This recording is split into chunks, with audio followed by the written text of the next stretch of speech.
қыстың қамын жаз ойла деп күннің ыстығына қарамай осындай салат жасап алған болатынбыз. Лечо салатын көріп тұрғандарыңыздай еш қиыншылығы жоқ, оп-оңай. Қыста рахаттана нан батырып тамақпен қосып жесеңіздер де керемет болады. Қоюлау осындай қыстың кезі помидорды, болгарскийді аңсаған кезде кәдімгі свежий сияқты дәм беретін ерекше салаттардың түрі болады. Сіздер де менімен бірге жасап көріңіздер. Лайк басып, комментария қалдырып кетіңіздер. Қолдау білдіріп, подписаться етіп кетулеріңізді сұраймын. Сіздермен болған Гүлбахар. Ең алдымен бізге керекті заттарымызды дайындап аламыз. Бізге керек осындай болгарский, чеснок, укроп, ащы қалампыр, сәбіз, пияз. Сіздер өздеріңіздің заттарыңыз көлеміне қарай істей бересіздер. Менде тура 25 кило помидор болды. 25 кило помидорға туырлап істедім. 10 кило болгарский, 1 кило чеснок, 1 бау укроп, 6-7 дана қалампыр, 5 сәбіз и 6 пияз болды. Сіздер де осылай өздеріңіздің помидорларыңыздың көлеміне қарай қоса бересіздер. Бәлкім сіздер 10 кило помидорға жауатын шығарсыз.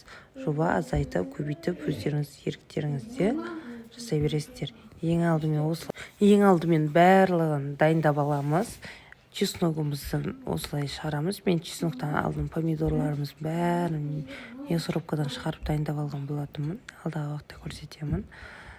Помидорларымызды шығарып болғаннан кейін чесногымызды, қалампырымызды осылай ет тартқыштан тартып алатын боламыз. Майдалатқызып. Чесноктарымызды шығарып алғаннан кейін пияздарымызды осылай үлкендеу қылып турап аламыз. Көлемін үлкен қылып тура беріңіздер, әйтпесе езіліп жоқ болып кетеді. Пияздарымызды турап алғаннан кейін сәбізімізді де үкіштен өткізіп алатын боламыз.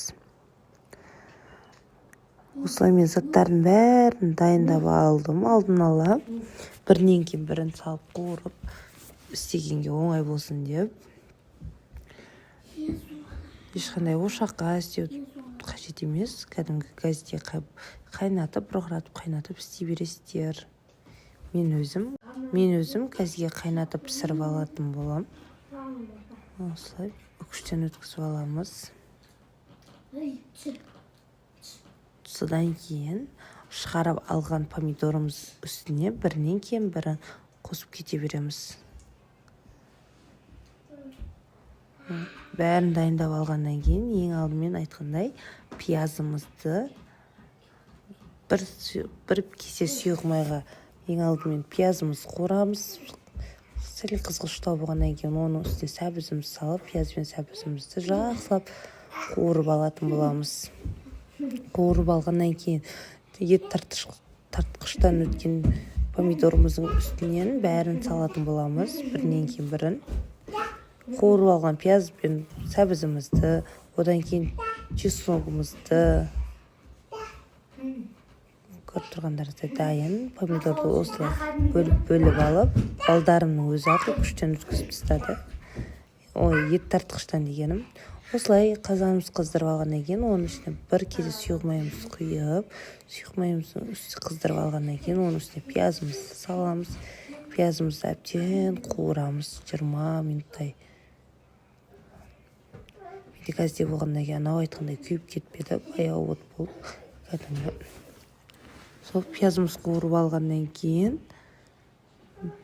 байқасаңыздар, уже пияз өлеңкі болды. Пияздың үстінен осылай сәбізімізді саламыз. Сәбізімізді әбден қуырып аламыз. Пиязымызды екеуін әбден қуырып осылай дайындап алатын боламыз. Жылда біз көптен жауатымыз. Бір жауғанда 30, 40, 50 банкадан жауатымыз. Жол сәл асығысмай огородта помидорларым шіріп жатқаннан кейін обал болмасын деп теріп, аз шықса да жауып алдым. Аз деген өзінде 14 банка шықты. Оны жолдасым өзі бұрап берді. осы уақытқа дейін неғып екенін білмеймін, бұрай алмаймын мен. Бір-екі рет үйретті, қолымнан келмеді. Соны үшін күйеуімнің жұмыстан келу уақытын туырлап істеп қоямын. Сонымен өзі келіп бұрап береді. Но бірақ менің бұл салатым түнгі 12-ге тура келді. Түнгі 12-ге дейін жүрдік. Осылай помидорымыз дайын болғаннан кейін оның үстіне болгарскийлеріміз саламыз. Қуырып салсаңыздар да болады. Мен өзім қуырмай салдым. Арасында тура алмай қалған дәу-дәулері де кетіп қалыпты. Осылай болгарскиімді салғаннан кейін бір араластырып жіберіп, екінші подностағы болгарскиімді саламын. Болгарский қанша көп болса, сонша дәмі әдемі болады. Көлемін үлкен турадым, өзінің көлемін сақтап қалу үшін езіліп, жаман болып кетпесін деп үлкендеу турадым. Болгарскиімді салғаннан кейін оның үстіне осындай чеснокпен қалампырымызды ет тартқыштан шығарып алғанын саламыз. Осылай бұларды да салғаннан кейін тағы бір араластырып жібердім.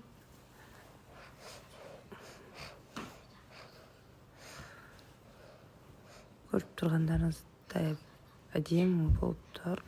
Оның үстіне тәбетке көрі тұз салдым. Өздеріңізді жоба мөлшерлеп саласыздар. Арасында дәмін көріп, дәмі қалай деген сияқты ол тұздың мөлшерін өздеріңіз қалағандай. Тұзымыздан кейін мен үстіне шекер салдым. Где-то 150-200 граммдай шекер салдым. Әбден қайнап шыққаннан кейін тағы бір рет азырақ тұз, азырақ шекер салып жердім. Ортада бір суытып, дәмін көріңіздер. Азырақ бір кесеге салып. Ыстық кезінде дәмі негізі дұрыс білінбейді. Сақындаған соң дәмі анық білінетін болады. Осындай лавр жапырақтарын салдым.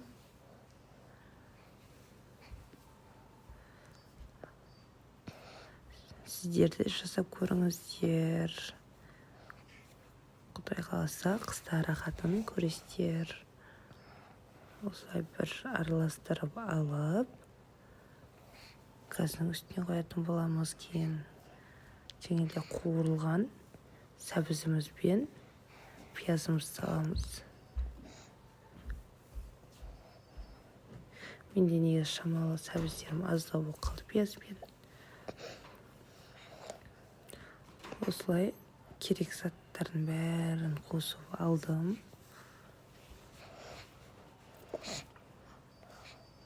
Сонымен газдың үстіне қойып, бір қатты қайнатып алғаннан кейін баяу қоямыз астын.